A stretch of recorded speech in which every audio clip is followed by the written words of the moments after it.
संभावना हो या कयास, राजनीति में सबकी गुंजाइश रहती है। कुछ भी असंभव नहीं होता सियासत में। महाराष्ट्र की राजनीति अपने रंगमंच पर इसी तरह के इंद्रधनुषी रंग बिखेर रही है। अपने चाचा से अलग जाकर एनडीए से जुड़ने और महाराष्ट्र के उप मुख्यमंत्री बनने वाले अजीत पवार हर दिन मजबूत हो रहे हैं। प्रतिक्रिया न देकर और आए दिन भतीजे की लगातार भेंट के बाद शरद पवार झटका झेलकर अपना कद बनाए हुए हैं, लेकिन कांग्रेस खामोश है। क्या अब अजीत पवार महाराष्ट्र के मुख्यमंत्री बनेंगे? ये एक बड़ा सवाल इस वक्त सियासी गलियारों में तैर रहा है। दरअसल उप मुख्यमंत्री अजीत पवार से मुलाकात के बाद उद्धव ठाकरे गुट की शिवसेना संतुष्ट नजर आ रही है। घटनाक्रमों में दिलचस्पी यह है कि राजनीति का खेल भाजपा के रणनीतिकारों को भी अच्छा लग रहा है। अजीत पवार गुट और उद्धव ठाकरे गुट की शिवसेना को भरोसा है कि जल्द ही अजीत पवार महाराष्ट्र के मुख्यमंत्री बनेंगे। मुख्यमंत्री एकनाथ शिंदे ने दिल्ली आकर परिवार के सदस्यों के साथ प्रधानमंत्री नरेंद्र मोदी से भेंट भी की। इन घटनाक्रमों के समानांतर एकनाथ शिंदे गुट के शिवसैनिकों में अभी भी असमंजस की स्थिति बनी हुई है। ठाणे क्षेत्र के एकनाथ शिंदे के उनके विश्वस्त का यह कहना है कि हमारे पास भाजपा के नेताओं द्वारा दिया गया भरोसा है। सूत्र यह भी कह रहे हैं कि ऐसा कुछ भी नहीं होने वाला है। अगले साल चुनाव तक राज्य के मुख्यमंत्री एकनाथ शिंदे ही रहेंगे। दिल्ली यात्रा के बारे में मराठा नेता कहते हैं कि निजी यात्रा में वो दिल्ली गए थे, यानी शिंदे दिल्ली गए थे।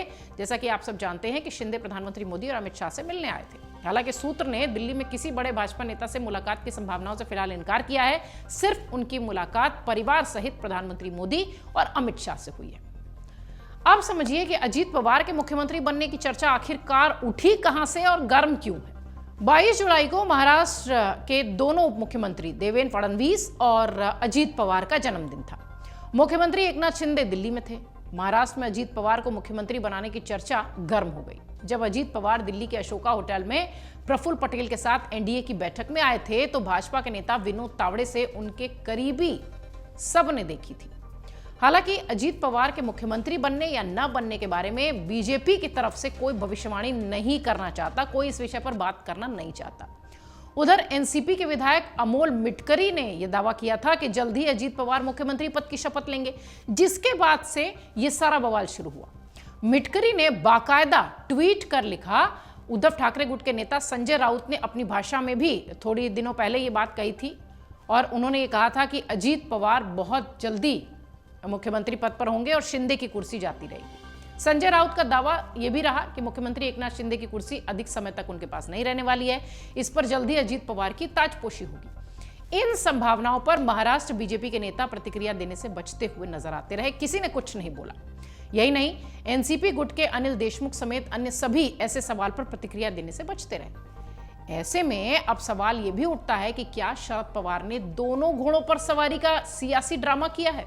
बहुत सारे ऐसे सवाल जो कि फिलहाल सभी राजनीतिक विश्लेषकों के जहन में दौड़ रहे हैं और आम लोगों के जहन में भी।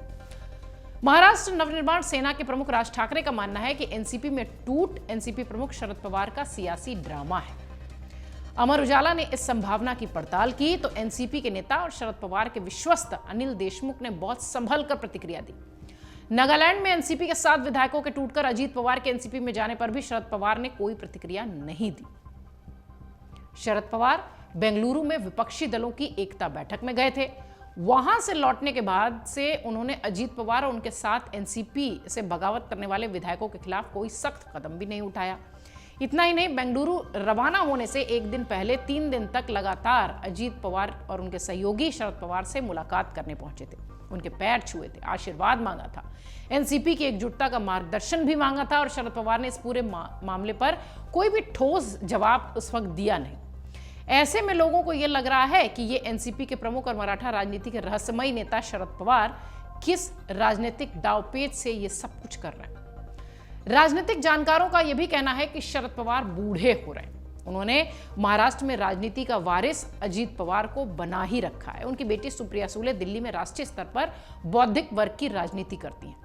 शरद पवार के मुताबिक राष्ट्रीय राजनीति में एनसीपी की तरफ से हर पहल प्रफुल्ल पटेल करते हैं। छगन भुजबल, तटकरे सब शरद पवार की आंख, नाक और कान है। इसलिए शरद पवार ने बड़े सलीके से यह राजनीति की डिजाइन तैयार की है और वो पक्ष और विपक्ष दोनों की राजनीति खेलना चाहते हैं। इसीलिए शायद शरद पवार को चाणक्य कहा जाता है। हालांकि ये सारी बातें राजनीतिक विश्लेषक मान रहे हैं। इस बीच दावा यह किया जा रहा है कि उद्धव ठाकरे और संजय राउत दोनों चाहते हैं कि मुख्यमंत्री एकनाथ शिंदे हाशिए पर चले जाएं। शिव सैनिकों का मानना है कि मुख्यमंत्री की कुर्सी से हटने के बाद एकनाथ शिंदे की राजनीतिक दुश्वारियां जो हैं वो तेजी से बढ़ रही हैं, राजनीतिक तलखी तेजी से बढ़ रही है। इसका शिवसेना को अच्छा राजनीतिक फायदा मिल सकता है। उद्धव ठाकरे की शिवसेना को लग रहा है कि अजीत पवार के मुख्यमंत्री बनने के बाद उसका यह लक्ष्य तेजी से हासिल होगा। इससे एकनाथ शिंदे को भी बगावत का सबक मिल जाएगा। उद्धव ठाकरे गुट के नेता कहते हैं कि 16 विधायकों की अयोग्यता का फैसला आने के साथ उद्धव ठाकरे की राजनीतिक वजूद को मजबूती मिलनी शुरू हो जाएगी। एकनाथ शिंदे इसके साथ ही भाजपा के लिए बोझ बनना शुरू हो जाएंगे। कुछ ये भी कहते हैं कि ऐसा होने के बाद शरद पवार की एनसीपी को भी फायदा मिल सकता है। आपको बता दें कि अभी चुनाव में 8 से 9 महीने का वक्त बचा है। इस दौरान एनसीपी के नेताओं के कामकाज में तेजी आएगी। महाराष्ट्र की राजनीति को समझने वाले कहते हैं कि इसका फायदा बीजेपी को भी मिलेगा। वो अपने से बिछुड़ चुकी शिवसेना को अजीत पवार के माध्यम से जोड़ने का अवसर भी पा सकती है। अजीत पवार एक राजनीति का जंक्शन पॉइंट साबित हो सकते हैं, जहां वो एक तरफ एनसीपी और शरद पवार के लिए भाजपा से राजनीतिक रिश्ते का दरवाजा खोल रहे हैं, वहीं उद्धव ठाकरे से बीजेपी की खटास कम करने का अवसर भी मिल सकता है। भविष्य में कुछ भी हो सकता है। इस रिपोर्ट की शुरुआत में हमने कहा था कि सियासत जो है वो संभावनाओं का खेल है, यहां कुछ भी असंभव नहीं है। तो हो सकता है ऐसा भी हो जाए। इन दोनों ही परिस्थितियों में राजनीतिक नुकसान केवल कांग्रेस को होगा। वो राजनीतिक रूप से और मतों की हिस्सेदारी में अलग थलग पड़ सकती है। हालांकि ये सारी बातें राजनीतिक विश्लेषकों का एक कयास है, एक संभावना है। जिस तरीके की तस्वीर महाराष्ट्र में पिछले कई दिनों से दिखाई पड़ रही है, वहां के लिए राजनीतिक विश्लेषकों के कयास भी फेल हैं, क्योंकि वहां कुछ भी होता दिखाई पड़ रहा है। इस बीच इस तरीके की खबरें कि अजीत पवार मुख्यमंत्री बनेंगे, वो महाराष्ट्र की सियासत में इस वक्त सबसे ज्यादा कह लीजिए कि चर्चा का विषय है, या यूं कह लीजिए कि सबसे ज्यादा चलने वाली बात है, जो कि हर आम और खास कर रहे हैं। हालांकि शिंदे की तरफ से, शिंदे गुट की तरफ से इस तरीके का भरोसा बीजेपी ने उन्हें दिया हुआ है कि वो लगातार यही बात कह रहे हैं कि इस तरीके की कोई बात नहीं होने वाली है। अमर उजाला अब आपके टीवी पर भी। अपने स्मार्ट टीवी पर YouTube पर सर्च करें अमर उजाला, चैनल सब्सक्राइब करें और देखें ताजा खबरें, वो भी HD क्वालिटी में। और हाँ, बेल आइकन दबाना ना भूलें, ताकि हर खबर हो आपके घर।